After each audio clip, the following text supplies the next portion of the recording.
Hello, good morning. Welcome to తను మన vlogs. ఈరోజైతే మనం 16 ఫలాల నోము గురించి అయితే తెలుసుకుందామండి.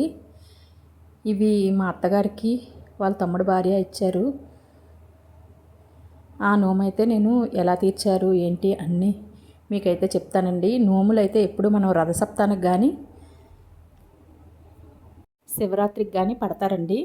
ఏ నోమైనా సరే ఫస్ట్ అయితే చిత్రగుప్తుని నోము పట్టే ఇవన్నీ నోములు పట్టాలంటారు మా సైడ్ అయితే.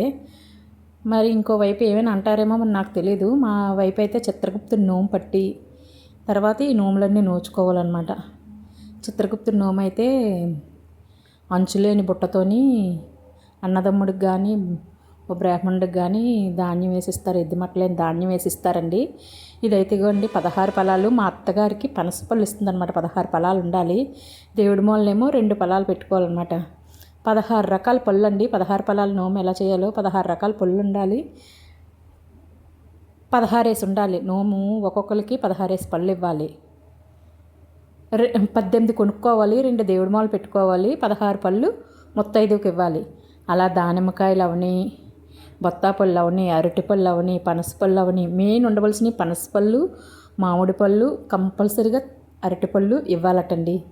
ఇవి 3 ఉండి మిగిలినవి సపోటా పళ్ళు ఇంకే పళ్ళు అయినా పెట్టుకోవచ్చు.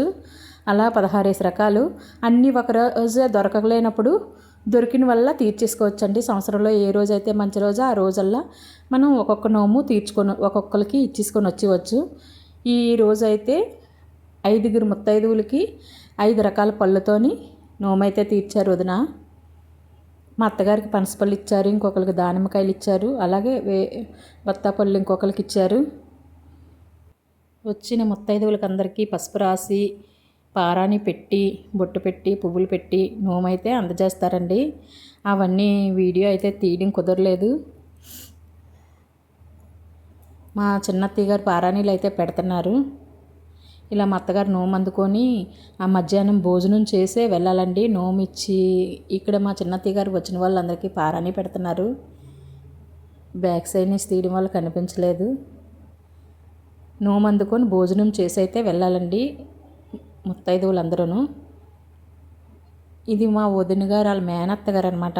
తను ముసలి ముత్తైదువే. అందరికీ పెద్ద వయసు ఉన్న వాళ్ళకే మ్యాక్సిమం ఇవ్వాలండి. అప్పుడు పెద్ద వయసు ఉన్న వాళ్ళు దొరకకపోతే మనం మామూలు వాళ్ళకి ఇవ్వచ్చు. అయితే 16 ఫలాల నోము కథ చిన్నది చెప్తానండి. నాకు తెలిసింది. 16 ఫలాల నోము అయితే రాజుగారి భార్య మంత్రిగారి భార్య నోము పట్టారటండి.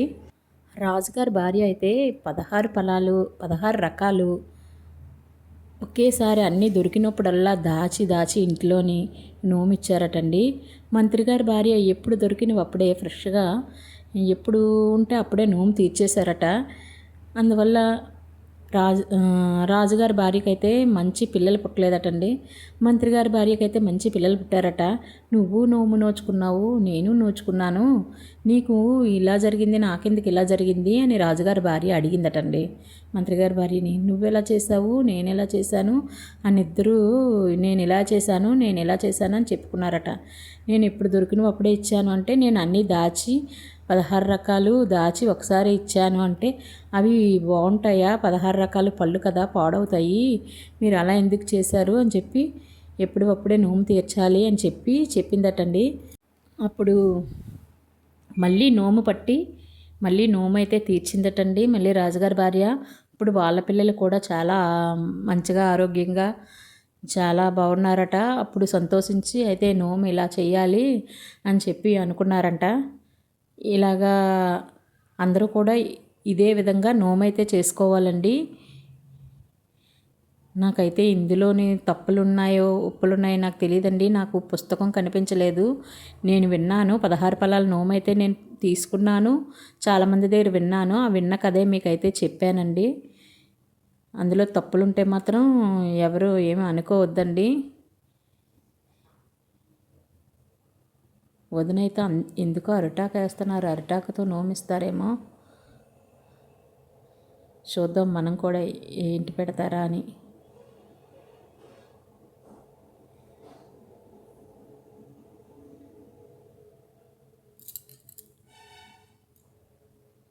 గుమ్మడికాయలు నోముకి గుమ్మడికాయలు ఇచ్చారండి ఈవిడికి. గుమ్మడికాయలకి అంటుకుంటుందనో మరేటో అరిటాకు పెట్టారు. అలా 16 గుమ్మడికాయలు అనమాట. 16 గుమ్మడికాయలు మొయ్యలేదు కదా, ఒక పళ్ళెంలో పెట్టి ఇచ్చేయవలసింది, చిన్న గుమ్మడికాయలే కాబట్టి. కానీ వదిన 2 పెట్టారు, మిగిలినవి ఇస్తారనమాట. అక్కడ ఉన్నవి వాళ్ళ ఇంటికి వెళ్ళేటప్పుడు పట్టుకెళ్ళిపోవడమే.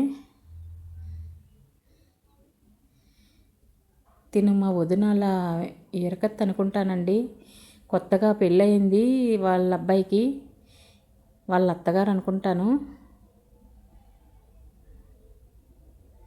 నాకు కూడా పెళ్ళిలో ఒకసారి చూశాను, అంతగా ఐడియా లేదు. ఆ వీడియోలు కూడా పెట్టాను, పెళ్లి వీడియోలు కూడానా. చూడకపోతే చూడండి పెళ్లి వీడియోలు.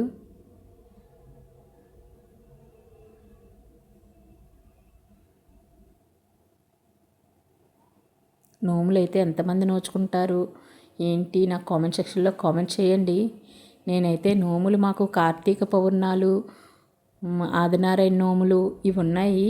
మేము ఎప్పుడు మా అత్తగారు చేయలేదు, నేను కూడా చేయలేదు. అందువల్ల ఒకవేళ వచ్చొస్తాయో రావో అంటారు. ఈవిడికైతే బత్తాపళ్ళు ఇచ్చారండి.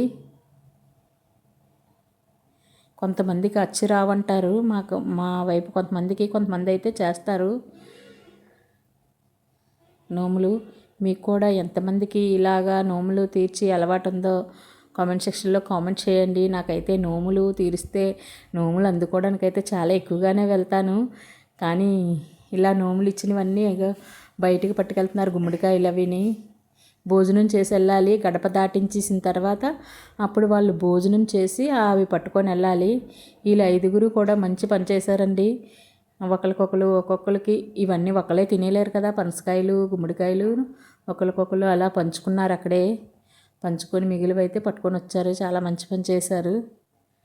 ఇవి ఒక్కసారి తెచ్చేసినా సరే మేము కూడా పంచుకోవాలి కదండి అందరికీ. అవి మాకు ఉపయోగపడతాయి. ఒక్కొక్కటి ఉంటే మా ఇంట్లోనే యూజ్ చేసుకోవచ్చు కదా. చాలా మంచి ఐడియా అయితే వేశారు, నాకైతే నచ్చింది.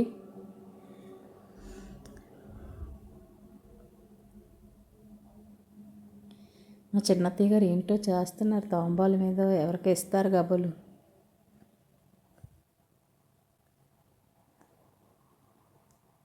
పూజలన్నా పెళ్ళిళ్ళన్నా మా అత్తగారు అయితే ఇంట్లో పెద్దగా పూజ చేయరు కానండి, ఎవరైనా అంటే మాత్రం చాలా యాక్టివ్గా ఉంటారు. మా అత్తయ్య గారికి 70 సంవత్సరాలు ఉంటాయి. చాలా యాక్టివ్గా చాలా పార్టిసిపేట్ అయితే మాత్రం బాగా చేస్తారు. పెళ్ళిళ్ళకి కూడా పేరెంటాల కింద ఉంటారు. పెళ్ళిళ్ళకి ఏమేమి కావాలో, రాట ముహూర్తం దగ్గరికి ఏం కావాలో, పెళ్లి దగ్గరికి ఏం కావాలో అన్నీ కూడా చాలా చక్కగా చెప్తారు. అందరూ కూడా వస్తూ ఉంటారు మా అత్తయ్య గారి దగ్గరికి అయితే. ఇక్కడ కూడా మా వదిన చెప్తున్నారు, నేను వీడియో వాయిస్ తీసేసి నా వాయిస్ ఇచ్చాను కదా, అసలు ఇంత బేగా ఎలా చేసేసావమ్మా అని వచ్చిన వాళ్ళందరూ అడుగుతుంటే మా సూలం పిన్ని బేలు వేపేసి పనులన్నీ అందరమే కలిపి చేసేసుకున్నామని చెప్తున్నారు. ఆ వాయిస్ అయితే తీసాను నేను. అలాగే ఇంటి దగ్గర కూడా ఏమైనా పండగలు పూజలు పెళ్ళిళ్ళు ఉన్నా సరే పడుకోరు అసలు రాత్రిపూట్ల, ఇంక అదే జ్ఞాపకంలో ఉండిపోతారు. పెళ్లి వాళ్ళు వచ్చి తీసుకెళ్తారు, అంతకు ముందే తినే రెడీ అయిపోయి బయట కూర్చొని ఉంటుంది. వాళ్ళు వచ్చే వరకు కూడా ఆగదు, ముందే రెడీ అయిపోయి బయట కూర్చొని ఉంటుంది. మా పండగ అయినా సరే నన్ను తెల్లవారే 3 గంటలకి 2 గంటలకి లేపేస్తుంది వంట చేసేయాలని. మా అత్తయ్య గారి చేతి అయితే పెళ్ళికి ఏమేమి కావాలి ఏంటి అనేది, తను రాట ముహూర్తానికి ఏంటి, పెళ్ళికి ఏంటి, ఏం కావాలి అనేది చాలా అయితే క్లారిటీగా చెప్తారండి. కాకపోతే కొద్దిగా వయసు పెద్దదైంది, 70 సంవత్సరాలు అవడం వల్ల కొద్దిగా తడుముకుంటారు. కానీ అన్నీ కూడా ఇవి ఉండాలమ్మా, ఇవి పెళ్ళి దగ్గర ఇవి ఉండాలి అని చెప్తారు. అలాగా చెప్తే అందరికీ నచ్చుతుంది అంటే కామెంట్ చేయండి. అలా వీడియోలు తీయమంటే తీస్తాను, పెడతాను. కామెంట్ చేసి లైక్ చేయండి, షేర్ చేయండి. ఫైనల్లీ పనసకాయ అయితే మా అత్తయ్య గారు నాకు ఇచ్చారు. ఇది మా చెల్లి అయితే మా సిస్టర్ ఇలాగా కోస్తుందనమాట. ఇది ఫైనల్లీ కోసాంగానండి, ముగ్గిపోయిందని కోసాము. తొనలు అయితే చాలా బాగున్నాయి. కాకపోతే ఇంకా ఒక రోజు 2 days ఉంచాలి, ఉంచితే ఇంకా బాగా ముగ్గుతుంది అనమాట. కొద్దిగా తొనలు చప్పగా అనిపించాయి, ముగ్గితే ఇంకా స్వీట్గా ఉంటాయి అన్నమాట. కలర్ రాలేదు, చిన్నది కలర్ తక్కువ వచ్చింది.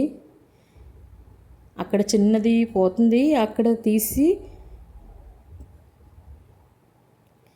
అక్కడ ఒక తొన తిని చూసి కొయ్యమని చెప్పాను. తిన మా చెల్లికి తెలియక కోస్తుంది మొత్తం. అలా అని ఏమీ కుళ్ళలేదులేండి. అక్కడ చిన్నది ఏదో ఘాట్లా ఉంది, అది తీసేసిందనమాట. అది తీసేసి అక్కడ ఒక తొన తిని చూడు చెల్లి, అప్పుడు కోసేసుకుందాం ముగ్గితే అంటే మొత్తమే. నా చిన్నప్పుడైతే మా అమ్మ వాళ్ళు ఏం చేసేవారంటే అలా చిన్న కన్నం పెట్టి మొగ్గకపోతే నూనె వేస్తే నువ్వుల నూనె వేసేవారు, వేస్తే ముగ్గిపోయేవి, తొనలు చక్కగా వచ్చేసేవి. మరుసటి రోజుకి వాసన వేస్తుంది, వాసన వేస్తుంది అంటే పనసకాయ కోసేసుకోవచ్చు అని అర్థం అని చెప్పేవారు. నూనె పోస్తే మాత్రం ఇది ఒక రెమెడీ అండి.